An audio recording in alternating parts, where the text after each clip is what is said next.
So today we're going to be talking about the heating and cooling curve.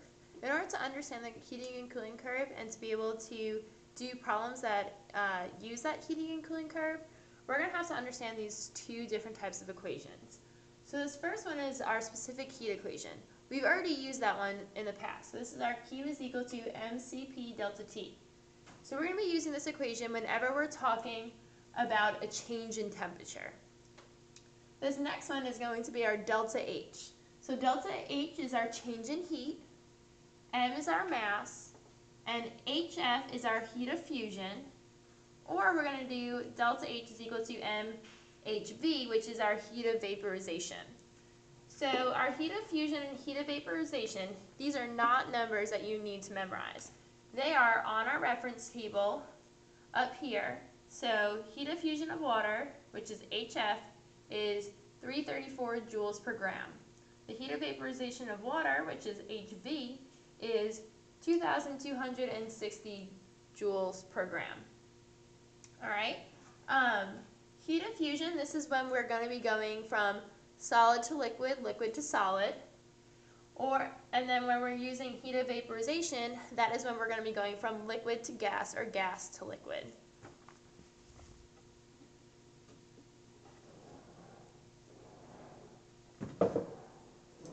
Okay, so this right here is known as the heating curve of water.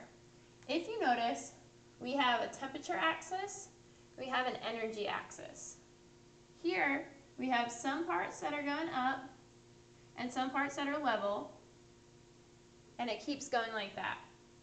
Here, our freezing or melting point of water is 0 degrees Celsius. Our boiling point of water is 100 degrees Celsius. So that's our vaporization. So while we are in this stage right here, this is when water is a solid. This part right here is known as the phase change, and it's when our solid is becoming a liquid. This right here is all liquid. Here's another phase change, and here is when it is a gas. All right. Now we need to think about those equations. So we had those two equations. We had delta H and we had Q. Whenever we are on a flat surface, this is for our phase change. Notice how our temperature is remaining constant. That's when we're going to be using our delta H is equal to M times H of vaporization, because we're going from a liquid to gas. So notice how there isn't a part here for your change in temperature. Here, at this other flat area, we also do not have a temperature change. So that is going to be delta H is equal to M heat of fusion. Whenever we are on our slanted parts, that's when we're going to be using our Q is equal to MC delta T. Here we have a change in temperature, so we can be using our Q equation. All right, so now what we need to think about is what all these lines even mean. So one thing that we need to think about is kinetic energy. Kinetic energy is the measure of how fast the particles are moving for a temperature. Jenny Acosta, please come to the main office. JD Acosta, please come to the main office. Your taxi's here. Sorry about that. Okay, so as your temperature is changing, since kinetic energy is a measure of temperature, your kinetic energy is increasing as you go up a slope. So your kinetic energy is going to increase at all the slopes. As you're on a straightaway, your temperature is not changing, so your kinetic energy is not increasing, that's remaining the same. On your straightaways, you have potential energy. All right?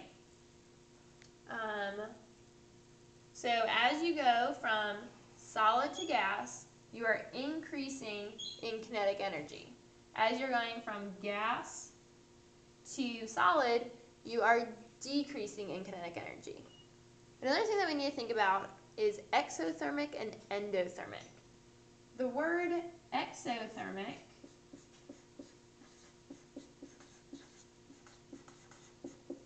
means heat lost. The word endothermic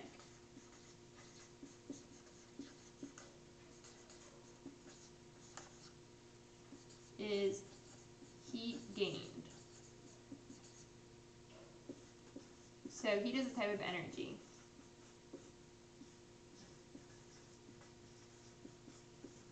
So when we're thinking about going from solid to a gas, we need to be thinking about those particles. Our solid particles are not moving very fast at all. They're just vibrating back and forth.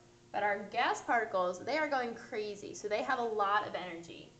So as we're going from a solid to a gas, we are going to be gaining energy in those particles. So from left to right, this is endothermic. From right to left, so going from a gas to a solid, that is going to be exothermic. We are going to be using the heating curve to help us with problems. So let's keep this in mind while we're doing the next few problems. Okay, how much heat is required to raise the temperature of 10 grams of water 45 degrees Celsius? So, the first thing I think you should do is always draw your own heating curve. So we know that we're going to be in water, but I would always just draw the whole thing. Okay, so this slanted part, this is a solid, and this slanted part is where your liquid is going to be. So we are only dealing with this part of the diagram right now. As we saw before in our heating curve, this part we are using Q is equal to mc delta T. We know that we're using our delta T because we have a slanted line, so that means our temperature is going to be increasing. We want to know how much heat is required. So we're going to use Q is equal to mc delta T. Alright, so we know we're solving for Q, and they tell us the mass, so that is 10 grams, times our C, which I didn't give you in this problem, so where are you going to get that from? In your reference packet is where you're going to find your specific heat of water. So when we look for the specific heat of water, it says 4.18 joules per grams degrees Celsius.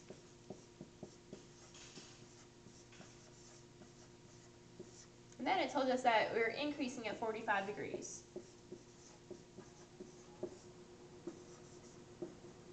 Okay, so now we just have to multiply those together to get our Q.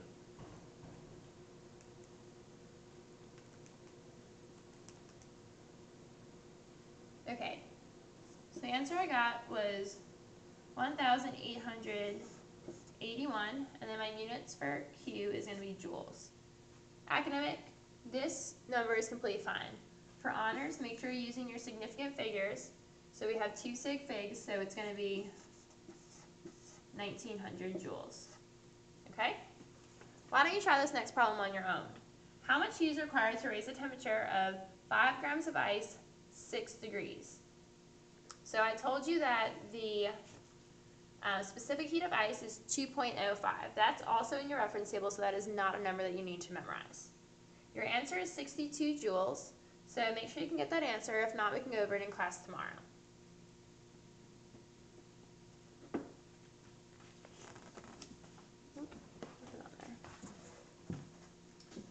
Okay, this last one. How much heat is required to convert 5 grams of ice at negative 10 degrees Celsius to liquid water at 25 degrees Celsius? Okay, so this one's going to be a little bit more complicated. Let's go ahead and draw our heating and cooling curve. So here it's telling us that we're starting with ice and we want to get to liquid water. We're starting at negative 10 degrees. So we know that we're starting right here. Then, in order to get to liquid water, we have to go through our phase change. So that is going to be this part. Then we have to go up to 25 degrees Celsius. So that is going to be in our liquid part. So we are using 3 different steps here. So this is going to be 1, this is 2, and this is 3.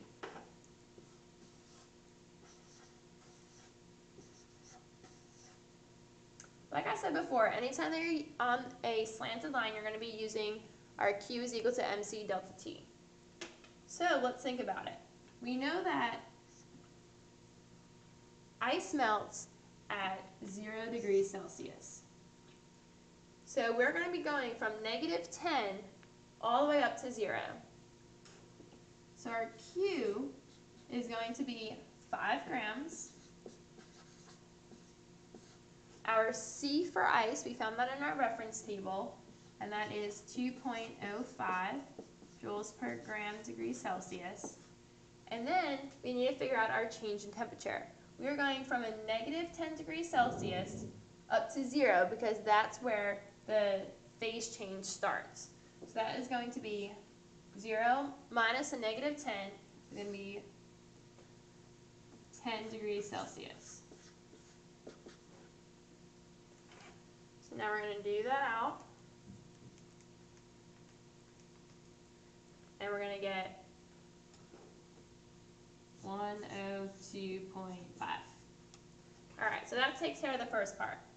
Now the second part, we're going to be using our delta H because we are on a straightaway and there is no change in temperature.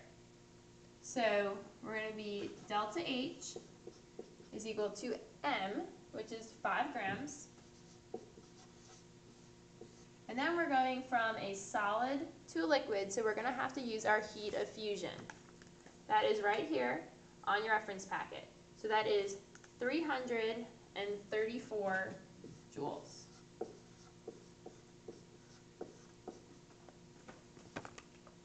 So we do that calculation, so 5 times 334, and we get 1670 joules. Alright, so the third part now, we're still at 0 degrees Celsius. Our temperature has not changed along that phase change. So now we're on another one that's going up, so we're going to be using Q. We still have 5 grams, but now we're in liquid water. So we're no longer at our solid, so we have to use the specific heat of water, which is 4.18.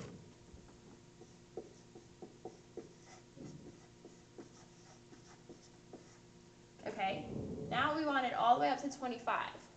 Where we were was 0, so now we're going to have to do 25 minus 0, which is going to give us 25 degrees Celsius. So we multiply all that out.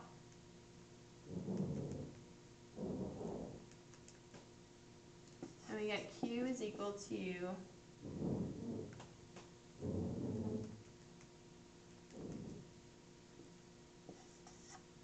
522.5 joules.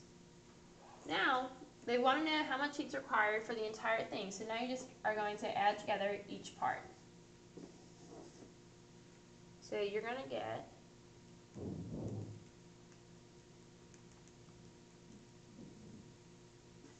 Q is going to equal 2295 joules. We're going to do more problems like this in class. I know that these are harder, but once we do a few, you should be able to get it.